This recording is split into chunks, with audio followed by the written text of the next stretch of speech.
नमस्कार दोस्तों, Gyanmati teaching channel पर आप लोगों का स्वागत है। और छात्रों, हम आपको पढ़ा रहे हैं इंटरमीडिएट यूपी बोर्ड सामान्य हिंदी। और उसमें हम आपको जयशंकर प्रसाद की रचना श्रद्धा मनु पढ़ा रहे थे। उसके 2 भाग हमने पढ़ा दिए। तीसरे भाग का अर्थ हम आपको पढ़ाने जा रहे हैं। तो आप तुरंत कॉपी और पेन लेकर के तैयार हो जाइए। अर्थ को समझते चलिए, लिखते चलिए। तो देखेंगे जहां हमने छोड़ा था उसी के आगे हम लेकर के चल रहे हैं। तो यहाँ तक हमने पढ़ा दिया था आपको, हार बैठे जीवन का दांव जीतता मरकर जिसको वीर। और इसके आगे पढ़ाना है कि तप नहीं केवल जीवन सत्य करुण का यह क्षणिक दिन अवसाद। जो श्रद्धा है वो मनु को बता रही है कि ये तप केवल जीवन का सत्य नहीं है, या तो क्षण भर होने वाले जो करुणा है, करुणा से जो उत्पन्न होने वाला दीनता भरा दुख है, वही ये आपका तप है। यानी कि क्षण भर या करुणा उत्पन्न करने वाला दीनतापूर्ण या दुख से भरा खेद है, दुख है। और इसी आगे लिखा है तरल आकांक्षा से भरा सो रहा आशा का आह्लाद। यानी इसी जो आपका दुख है, इसी दुख के अंदर यहाँ लिखा है तरल आकाश से भरा सो रहा आशा का आह्लाद। यानी चंचल उम्मीद की जो एक खुशी है वो सो रही है। कहने का मतलब आदमी जब दुखी होता है, दुखों का जो संघर्ष करता है, संघर्ष करने के बाद जीवन में हमें क्या है, एक उम्मीद दिखाई देती है कि आने वाला समय हमारा अच्छा होगा। आगे वो क्या बता रही हैं कि प्रकृति के यौवन का श्रृंगार करेंगे कभी न बासी फूल। यानी प्रकृति के युवा अवस्था का शोभा सुंदरता भी बासी फूलों से नहीं होता है। इसलिए जैसे प्रकृति का नियम है कि नित्य नवीनता होना चाहिए, नयापन होना चाहिए। आपको दाल चावल डेली खिलाया जाएगा तो आप उब जाएंगे, कुछ नया होना चाहिए। तो प्रकृति का ये नियम है, उत्थान और पतन, पतन के बाद उत्थान। तो आप इसको लेकर के निराश मत हो। श्रद्धा उनको बता रही है कि मिलेंगे, प्रकृति के यौवन का श्रृंगार करेंगे कभी न बासी फूल। प्रकृति के युवा अवस्था का श्रृंगार कभी बासी फूलों से नहीं होता है।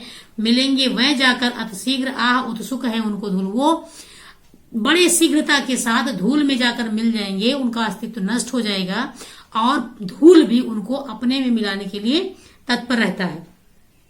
आगे वो बता रहे कि एक तुम यह विस्तृत भूखंड प्रकृति वैभव से भरा अमंद। यानी एक तुम हो जो निराशा का चादर ओढ़ करके बैठे हुए हो, और एक ये पूरा विस्तृत यानी फैला हुआ बड़ा सा भूखंड जो प्रकृति के वैभव से भरा आनंद, यानी तेज वैभव से भरा हुआ संपूर्ण ये संसार है, ये पृथ्वी है। कर्म का भोग, भोग का कर्म, यही जड़ चेतन का आनंद। यानी कर्म, अगर आप पिछले जन्म में अच्छा कर्म करेंगे तो भोग आपको अच्छा मिलेगा, आपको उसका परिणाम अच्छा मिलेगा। और हम अगले जन्म के भोग के लिए इस जन्म में अच्छा कर्म करते रहे। कर्म का भोग, भोग का कर्म, यही जड़ चेतन का आनंद। यानी पूरा जड़ और चेतन, निर्जीव और सजीव चीजें सभी पे ये लागू होता है। क्योंकि आप देखेंगे जो पेड़ होता है वो भी निर्जीव है, जड़ है, लेकिन वो निस्वार्थ भाव से फल और फूल लोगों को प्रदान करता रहता है, वो उसका कर्म है। इसी प्रकार से हमको भी अपना कर्म करते रहना चाहिए अगले जन्म के लिए, कि हमारा अगला जन्म बहुत अच्छा होगा। आगे लिखा है अकेले तुम कैसे असहाय यजन कर सकते तुच्छ विचारों। कह रहे कि अकेले तुम जो ये भूत यज्ञ होता है वो अकेले कैसे कर सकते हैं। भूत यज्ञ ये गृहस्थ आश्रम में रहने वाले व्यक्ति को 5 यज्ञ करने की जो विधान है उसमें से एक यज्ञ भूत यज्ञ है, जो प्राणियों की सेवा करना। तो उसमें पति और पत्नी दोनों मिलकर के इस यज्ञ को करते हैं। तो वो श्रद्धा उनसे पूछ रहे कि अकेले तुम इस यज्ञ को कैसे कर सकते हो, यजन कर सकते, यानी हे यजन तुम इसको यज्ञ कैसे कर सकते हो। तुच्छ विचार, अगर तुम ऐसा कर रहे हो तो ये तुम्हारा सबसे घटिया विचार है, तुम्हारे बहुत छोटा विचार है जो इस प्रकार से तुम कर रहे हो। आगे लिखा है उसने तपस्वी आकर्षण से हीन कर सके नहीं आत्म विस्तार। यानी ये पृथ्वी जो है वो आकर्षण से भरी हुई है, यानी इसके बारे में तुमने नहीं सोचा, क्योंकि तुम सिर्फ खुद के कल्याण के बारे में सोच रहे हो, स्वार्थ के बारे में सोच रहे हो, परमार्थ के बारे में तुम नहीं सोच रहे हो। इसलिए यही कारण है कि तुम अपने आत्मा का विस्तार नहीं कर पाए हो, अपने आप को तुम जान नहीं पाए हो। संसार में क्या है, सृष्टि बनती है और बिगड़ती है। आगे वो बता रहे हैं कि समर्पण लो सेवा का सार, सजल संस्कृति का यह पतवार। वो बता रही कि मैं अपने आप को तुम्हारे लिए समर्पित कर रही हूँ। कहने का मतलब मैं तुम्हें अपनी जीवन संगनी के रूप में समर्पित कर रही हूँ। सजल संस्कृति का यह यानी पूरा जो संसार है जो जल से भरा हुआ है, इसमें मेरा साथ तुम्हारे लिए एक पतवार का काम करेगा। पतवार मतलब सहारा, जो नाव है तो नाव के समान काम करेगा।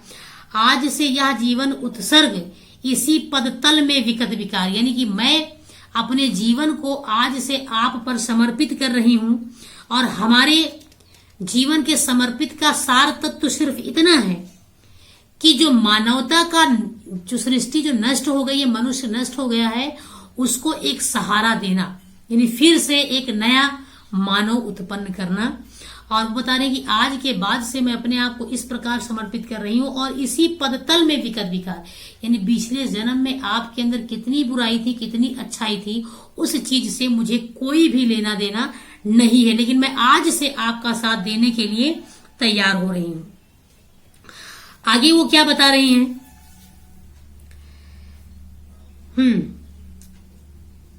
बनो संस्कृति के मूल रहस्य तुम्ही से फैलेगी यह बोल। आप जो है इस प्रकृति के मूल रहस्य बनो, मेरा समर्पण भाव स्वीकार करके इस प्रकृति के मूल रहस्य को पहचानो और तुम्ही से फैलेगी यह बेल। क्योंकि सारी मानव सभ्यता संस्कृति खत्म हो गई है, तो मेरे संयोग से मानव की जो बेल है, मनुष्य रूपी जो लताएं हैं, वो फिर से इस पृथ्वी पर दिखाई देने लगेंगी यदि मेरा साथ तुम लेने के लिए तैयार हो जाओगे। और तुम जीवन और मरण के रहस्य को अच्छे से अगर तुम जान लोगे, विश्व भर सौरभ से भर जाए सुमन का खेलो ऐसा खेल, यानी कि हमारे सहयोग से तुम मानव रूपी पुष्पों की रचना करो और उस पुष्पों की सुगंध से सारा संसार भर जाए। आगे वो क्या बता रही हैं?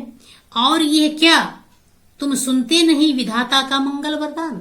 और तुम किस प्रकार से हो जो ईश्वर के मंगलमय जो वरदान है, कल्याणकारी वरदान है, उस वरदान के बारे में तुम कुछ समझ नहीं पा रहे हो? जो सृष्टि का रचना करने वाला है उसका क्या है वरदान? वरदान उसका ये है कि शक्तिशाली हो, विजयी बनो, विश्व में गूंज रहा जाएगा। शक्तिशाली होकर के विजय प्राप्त करो और ये विधाता का जो विजय गान है पूरे संसार में गूंज रहा। शक्तिशाली बनो, विजय प्राप्त करो। श्रद्धा आगे क्या कह रही है? डरो मत अरे अमृत संतान, अग्रसर है मंगल में वृद्धि। यानी हे अमृत संतान, देवपुत्र, पता है हे देवपुत्र, जो नई सृष्टि की जो रचना करना है उसके लिए तुम तैयार हो जाओ।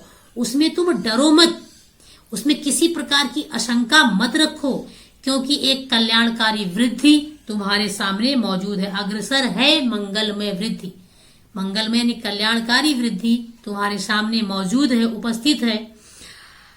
आगे लिखी है पूर्ण आकर्षण जीवन केंद्र खिंची आवेगी सकल समृद्धि। बता रहे हैं कि आपका जीवन है, जीवन का जो केंद्र है वो आकर्षण से भरा हुआ है। आपका जीवन केंद्र आकर्षण से भरा हुआ है, इसलिए इस पृथ्वी की जितनी ही सुख संपदा और वैभव है वो तुम्हारे सामने खुद उपस्थित हो जाएंगे। कहने का तात्पर्य ये है यदि तुम परिश्रम करोगे तो सुख समृद्धि सभी चीजों को तुम प्राप्त कर सकते हो। तो खिंची आवेगी सकल, संपूर्ण समृद्धि तुम्हारे सामने उपस्थित हो जाएगी। आगे लिखा है कि विधाता की कल्याणी सृष्टि सफल हो इस भूतल पर पूर्ण, यानी विधाता की यानी इस ईश्वर की सबसे कल्याणकारी रचना मानव मनुष्य जो है, सर्वोत्तम रचना कही जाने वाली संसार में जो मनुष्य है वो अपने वंश की वृद्धि करे। विधाता की कल्याणी सृष्टि सफल हो इस भूतल पर पूर्ण, यानी अपनी कल्याणकारी वृद्धि करे और सफल होकर के वो पूर्णता को प्राप्त करे। कहने का आशय ये है कि सारे पृथ्वी पर मानव जाति की उत्पत्ति फिर से हो और ये तुम्हारे सार्थक यानी प्रयास रहेंगे तो सब कुछ संभव है। पटे सागर बिखरे गृहपुंज और ज्वालाएं होकर चूर्ण, यानी तुम्हारे सार्थक प्रयास से जो बड़े बड़े समुद्र है वो भी पट सकते हैं। बिखरे ग्रह नक्षत्र जो पुंज है, जो ग्रह नक्षत्र बिखर करके हम लोगों को जो एक कष्ट पहुंचाते हैं, और ज्वालामुखाएं हो चूर्ण, और जो ज्वालामुखी पर्वत की चिंगारी जो ज्वालामुखी की जो चिंगारियां निकलती है उस चिंगारियां भी आपके सार्थक प्रयास से अगर आप चाहेंगे तो वो चूर चूर होकर के और शांत हो जाएंगी, जो हमको जलाने का काम करती। कहने का तात्पर्य यह है कि यदि मनुष्य सार्थक प्रयास करेगा तो उम्मीद ये है कि इन जो प्राकृतिक आपदाओं पर हम नियंत्रण कर लेंगे। कहने का आशय यही है। आगे वो क्या कह रही है, उन्हें चिनगारी सदृश सदर्भ कुचलती रहे खड़ी आनंद। यानी कि जो मनुष्य है वो इन सारी प्राकृतिक आपदाओं को बहुत खुशी खुशी, सानंद यानी खुशी के साथ, गर्व के साथ अपना सर ऊंचा करके और उनको कुचलती रहे, अपने पैरों के नीचे कुचल कर उनको नष्ट करती रहे।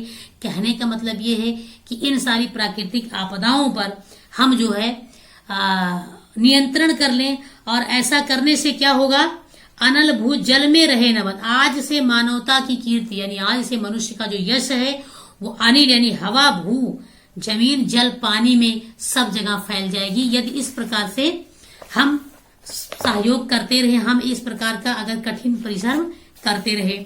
आगे क्या लिख रही है कि जलद के फूटे कितने उत्स दीप कच्छप डूबे अबला। ये जलद यानी समुद्र में कितने ही झरने उत्स से क्यों, उत्स का मतलब झरना, झरना क्यों ना फूट पड़े, और वहां के बड़े बड़े जो द्वीप हैं वो महाद्वीप वो कछुए के समान उस जल में डूबने और उतराने लगे, किंतु वह खड़ी रहे दृढ़ मूर्त अभ्युदय का कर रही उपाय। लेकिन जो मनुष्य है वो मजबूती के साथ, दृढ़ इच्छा के साथ दोबारा प्रयास करने के लिए यानी अपने उत्थान का उपाय सोचती हुई वो खड़ी रहे। शक्ति के विद्युत कण जो व्यस्त विकल विखरे हैं और निरुपाय। आज जो है मनुष्य की जो शक्ति है वो बिजली के छोटे छोटे कणों के समान बिखर गई है। जैसे बिजली के छोटे छोटे कण जब बिखर जाते हैं तो उनकी शक्ति क्षीण हो जाती है, उसी प्रकार से मनुष्य का भी हाल है। उसकी शक्ति क्या है, आजकल बिखरी पड़ी हुई है और उसके जोड़ने का, एक करने का कोई उपाय नहीं है। समन्वय उसका करे समस्त विजयनी मानवता हो जाए। और अगर यही मनुष्य की शक्तियां मिलकर के एक हो जाएंगी तो मुझे उम्मीद है कि मानवता की विजय पताका पूरे संसार में गूंज उठेगी। तो ये था आपका चैप्टर, ये खत्म हो गया है श्रद्धा मनु। अब अगर मेरा ये चैनल आपको पसंद आ रहा तो आप अधिक से अधिक बच्चों के पास शेयर करिए ताकि और बच्चे भी इसका फायदा ले सकें। हमारे चैनल को आप सब्सक्राइब करिए, लाइक करिए। धन्यवाद।